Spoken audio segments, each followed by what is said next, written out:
ఎలాగైనా సరే చారుని మా ఇంట్లో కూడా దీపం పెట్టాక పంపిస్తాము. ఏమంటారు వదిన గారు చెప్పండి.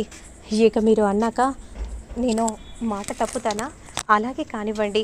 కానీ నా కోడల్ని మాత్రం దీపం పెట్టగానే త్వరగా తీసుకొని రండి.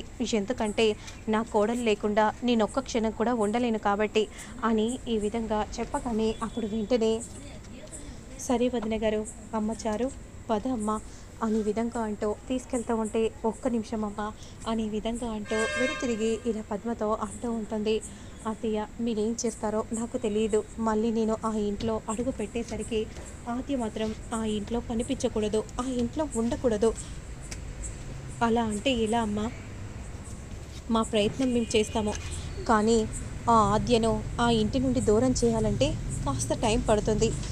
నువ్వు చెప్పినట్టే నేను చేయడానికి మ్యాక్సిమం నేను ట్రై చేస్తాను. సరేనా అమ్మ చారు అనే విధంగా పద్మ అంటూ ఉంటుంది. ఇక వెంటనే చారుని తీసుకొని అక్కడి నుండి వెళ్ళిపోతూ ఉంటే ఇక మరోవైపు మాత్రం రఘురామ్ కోపంగా ఉంటాడు. ఇక అదే సమయానికి పద్మ పార్వతి మాట్లాడుకుంటూ ఇంట్లోకి నడుచుకుంటూ వస్తూ ఉంటారు. ఏంటి అందరూ ఇలా హాల్లో ఉన్నారు, ఏమై ఉంటుంది అని విధంగా అనుకుంటూ వెంటనే పద్మ లోపలికి వచ్చి ఇదిగో అన్నయ్య ప్రసాదం తీసుకో అని అంటూ ప్రసాదాన్ని ఇవ్వబోతూ ఉంటే రఘురామ్ కోపంగా ఉండడాన్ని చూసి ఏమైందన్నయ్య అలా ఉన్నావో? అప్పుడు వెంటనే వెంకట్రావు నీ బండారం అంతా తెలిసిపోయింది. ఏంటండి ఏమంటున్నారు? ఇంకా ఇక నీ నాటకాలు చాలించు పద్మ.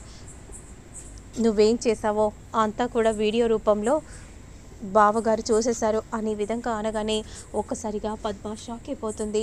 ఏంటండి ఏమంటున్నారు? ఎందుకు పద్మ, ఎందుకు ఇదంతా చేసావు? ఎందుకు ఇలాంటి తప్పు పనికి నువ్వు ఎందుకు సహకరించావు అని అంటూ ఉంటే అది కదన్నయ్య, ముందు నేను చెప్పేది వినన్నయ్య.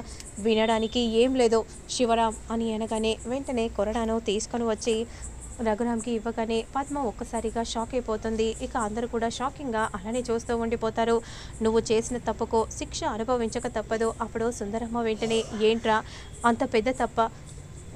అమ్మ తప్పుని సమర్థించకూడదు, తప్పు చేసినప్పుడు శిక్ష అనుభవించక తప్పదు. జీవితాంతం భార్యాభర్తలు ఒకే మార్గం మీద నడవడిక మీద నడుస్తారు. కానీ అలాంటి నడవడిక లేకుండా ఇద్దరి మధ్య విభేదాలు వచ్చేలా చేసింది. పెళ్లి కూతుర్నే మార్చేసింది, ప్రేమ లేకుండా చేసేసిందమ్మా. కానీ ఆ నిజం తెలిసాక ఇటు ఎవరికి సమర్థించాలో అర్థం కాక సీను మనసులో ఎంత రగిలిపోయాడో ఇప్పుడు అర్థమవుతుంది. కానీ ఈ శిక్ష అనుభవించక తప్పదు బావగారు అని అనగానే వస్తున్నాను అని అంటూ ఇదిగోండి నేను నా చెల్లిని కొట్టలేను, కానీ శిక్ష మాత్రం తప్పకుండా పడాలి అనే విధంగా అనగానే వెంటనే వెంకట్రావు ఆ కొరడా తీసుకొని అలా పద్మను కొడుతూ ఉంటే వద్దండి ఆపండి, ఆ రోజు కూడా ఇలాగే నిన్ను బ్రతిమిలాడుకున్నాను కదే, కానీ నువ్వు విన్నావా? వినలేదు. ఇప్పుడు చూడు కొడుకు జీవితాన్ని నాశనం చేసి ఇప్పుడు బాధపడి ఏం ప్రయోజనం? నువ్వు అనుకున్నట్టుగా చారుని మాత్రం కోడలిగా తెచ్చుకున్నావు, కానీ ఈ ఇంట్లో నీ కొడుకు ఎంత బాధపడతాడో నువ్వు అర్థం చేసుకోలేదు.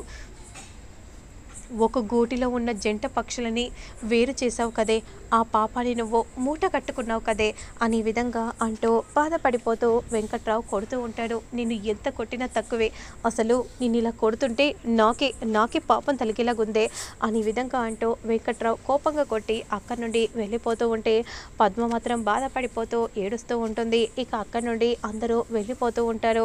ఇక పార్వతి మాత్రం బాధపడకు వదిన, నీకు ఇలాంటి పరిస్థితి వస్తుందని అనుకోలేదు.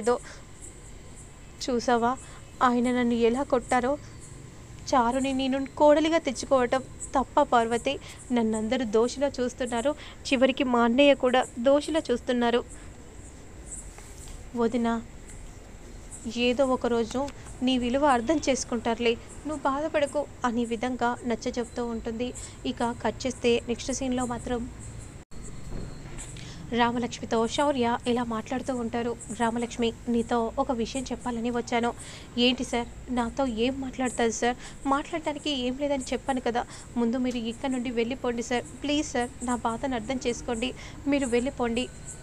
సరే రామలక్ష్మి వెళ్ళిపోతాను, నువ్వు చెప్పినట్టుగానే. సార్ అవును రామలక్ష్మి, నేరుగా నేను నిన్ను పెళ్లి చేసుకుంటున్నానని నేను మీ నాన్నగారితో చెప్పదలుచుకున్నాను. మీ నాన్నగారితో ప్రేమ విషయం చెప్పేస్తాను అని ఈ విధంగా అనగానే ఒక్కసారిగా రామలక్ష్మి షాక్ అయిపోతుంది. ఏంటి సార్, ఏం మాట్లాడుతున్నారు సార్? మన ప్రేమ విషయం చెప్పడం ఏంటి? వద్దు సార్, ప్లీజ్ సార్, ఎందుకు చెప్తున్నానో వినండి సార్. లేదు రామలక్ష్మి, నేను నిన్ను ప్రేమిస్తున్నాను. మనిద్దరిని పెళ్లి చేయమని పెద్దగా మీ నాన్నగారిని అడగాలని అనుకుంటున్నాను. నాకంటూ ఎవరు లేరు, నీకంటూ ఒక కుటుంబం ఉంది.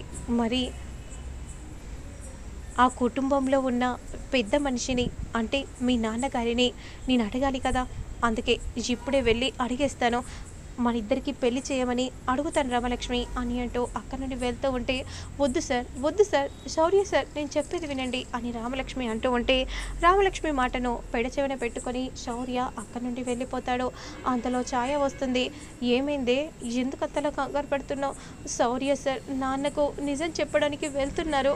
అంతలో ప్రశాంత్ ఆ మాట విని, ఏంటి రామలక్ష్మి, ఏమంటున్నావు? అంటే మీ ప్రేమ విషయం మాట్లాడడానికి వెళ్ళాడా? అవును, మా ఇద్దరికి పెళ్లి చేయమని అడగడానికి వెళ్ళారు. ఇంకేముంది, ఆ విషయం తెలిస్తే తన్ని తరిమేస్తారు. నేను కూడా వెళ్తాను. ఏం చెప్తాడో విని ఆ తరువాత అక్కడి నుండి ఏకంగా ఈ ఊరి నుండి వెలివేసేలా చేస్తాను రామలక్ష్మి అని అంటూ కోపంగా అక్కడి నుండి ప్రశాంత్ వెళ్తూ ఉంటే, అయ్యో ఏం జరుగుతుందో ఛాయ, నాకు కంగారుగా ఉంది అనే విధంగా రామలక్ష్మి కంగారు పడిపోతూ అంటూ ఉంటుంది. ఇక మరోవైపు శౌర్య రఘురామ్ దగ్గరికి చేరుకుంటారు. హలో సార్, బాగున్నారా? బాగున్నాను సార్. ఇలా వచ్చారు? మీతో మాట్లాడడానికే వచ్చాను. అంతలో ప్రశాంత్ అక్కడికి చేరుకుంటాడు. ఏం మాట్లాడతాడో ఏంటో, కొంప తీసి రామలక్ష్మిని ప్రేమిస్తున్నానన్న విషయం చెప్పాక ఇక రఘురామ్ గారు వాళ్ళ పెళ్ళికి ఒప్పుకుంటే ఇక అంతే సంగతి. ఇక నాకు రామలక్ష్మి ఎప్పటికీ అందదు, నాకు దూరంగా వెళ్ళిపోతుంది కదా. లేదు, అలా జరగడానికి వీల్లేదు. అలా జరగకుండా ఉండాలంటే ఏదో ఒకటి చేయాలి అనే విధంగా ప్రశాంత్ అనుకుంటూ కంగారు పడిపోతూ ఉంటారు.